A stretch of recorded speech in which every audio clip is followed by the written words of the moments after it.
This is a parent desperately trying to protect his child in a world where nothing good has a room to exist anymore. Where do you draw the line when it comes to giving up your humanity?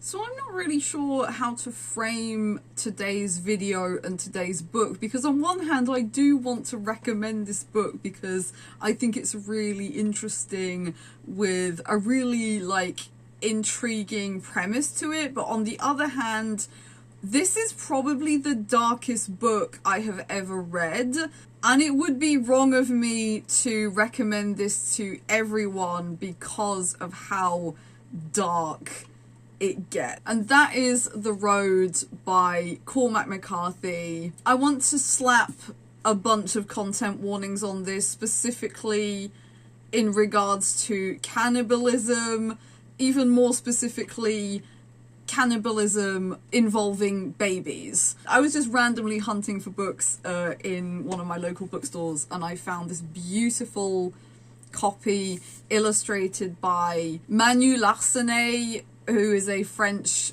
graphic novel illustrator, and he actually created a graphic novel adaptation of this novel. If you can read French, I recommend having a look at it, but also, even if you don't there isn't a huge amount of dialogue in this book, so if you like this book, check it out. It's a really beautiful graphic novel adaptation, and so this is the novel version, but it has some of the illustrations in it which are really, really pleasing, so I was really happy to find this. Let's show you another one. Really, they are so striking and just really go well with the entire atmosphere of this book. So Cormac McCarthy novels are difficult to read as a general rule. He is one of those writers who really knows how to capture the darkest places humanity can go and put it on paper in very, very realistic and absolutely terrifying characters. I also want to point out that I am aware of the controversy that surrounds this book. There are a lot of people who believe that it was a mistake for Cormac McCarthy to release this novel because it is very different from his normal writing style. It kind of breaks with his general themes. Personally, I don't think that that's a bad thing. I just wanted to say I'm aware of certain criticisms that exist surrounding this novel. So this is a post-apocalyptic novel. It starts after the apocalypse has happened. So the world is dead. Nothing grows anymore, nothing can live, so all the plants have died, all the bacteria presumably that helps those plants stay alive has gone. Therefore, the animals that depend on those plants to live have gone. There are no more herbivores, ergo there are no more carnivores. The only living things that can still survive in this environment are human beings who live off either preserved food or each other. The book follows a father who is trying to look after his son. They start off somewhere, presumably in the north of the United States, and then follow a road down south because they believe that down south is just going to be better, and we get to see everything that they encounter on the way. There is no plot to this book, and there's no kind of real character development either. We just see the world through the eyes of these two characters as they journey along this road. And what I find really interesting about this book is, in most post-apocalyptic novels, there is some kind of hope that the earth is going to come back, that it's going to become livable again, that the radioactive fallout is going to eventually disappear, that the ice is going to melt and the earth is going to warm up. Whatever it is that has made the earth uninhabitable is going to someday recede and the earth will become livable again. So the humans who are stuck in these terrible circumstances, whatever it is, can someday hope that their children or their grandchildren or whatever, their descendants, will be able to walk the earth and live normal, healthy lives again. It all revolves around hope.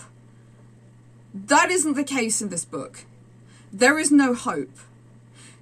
The earth isn't coming back. It's gone, it's dead. We don't know why. We don't know what happened. We never find out, but it doesn't matter. The only thing that matters is it's not coming back. And the father, being the adult in the situation, he understands this. Like, he knows there's no hope. But he still clings on to something to justify keeping this kid alive. And he does grapple with... He has a revolver with him, and he does kind of have this notion in the back of his mind that one day he might have to use it on the kid, because there's just no other option. Why would you want to carry on living in a world like this?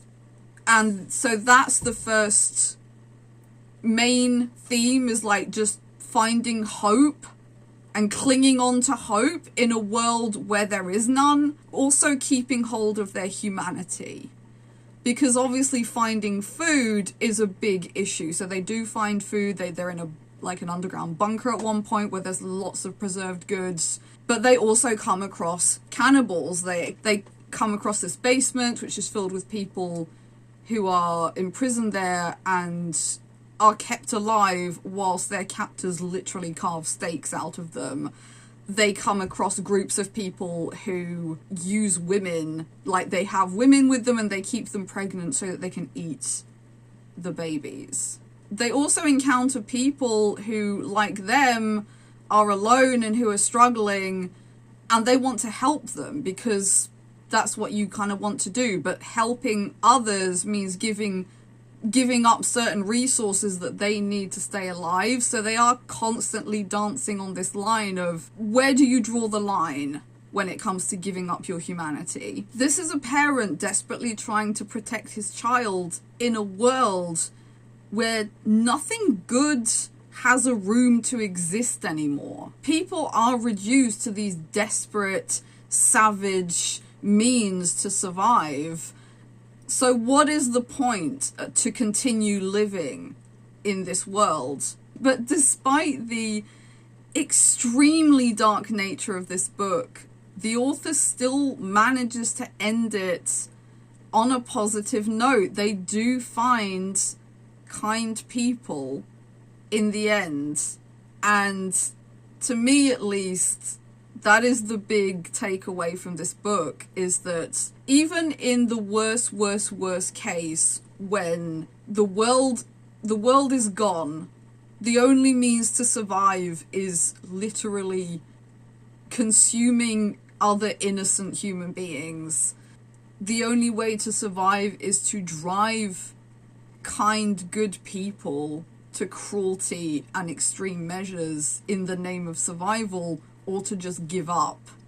There are still good people and kind people at the end. Like I said, the dark nature of this writing, like there are just writers like that in the world. Cormac McCarthy, Thomas Savage, writers who just go to these terribly dark places and expose them in an extremely raw way on these in the pages of these books. They are extremely dark. They are extremely hard to read. I had to read this in 2 goes. It's not even that long. It's like 200 pages. It's not a very long book, but I still had to read it in 2 goes because it is that dark. But as somebody who has seen really, really dark sides to human beings who, even like in everyday life, would be considered normal, kind, even altruistic people, I've seen very, very dark sides.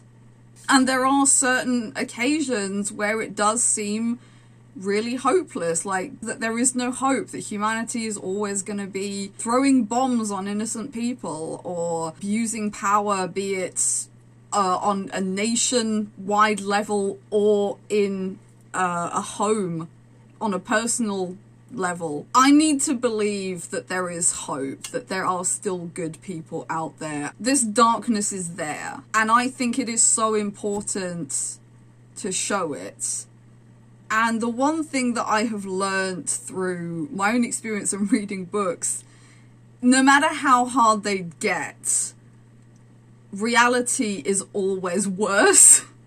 So, and that is why, like I said, I want to recommend this book, because I think it's important to read stuff like this. But again, I want to issue that warning against it.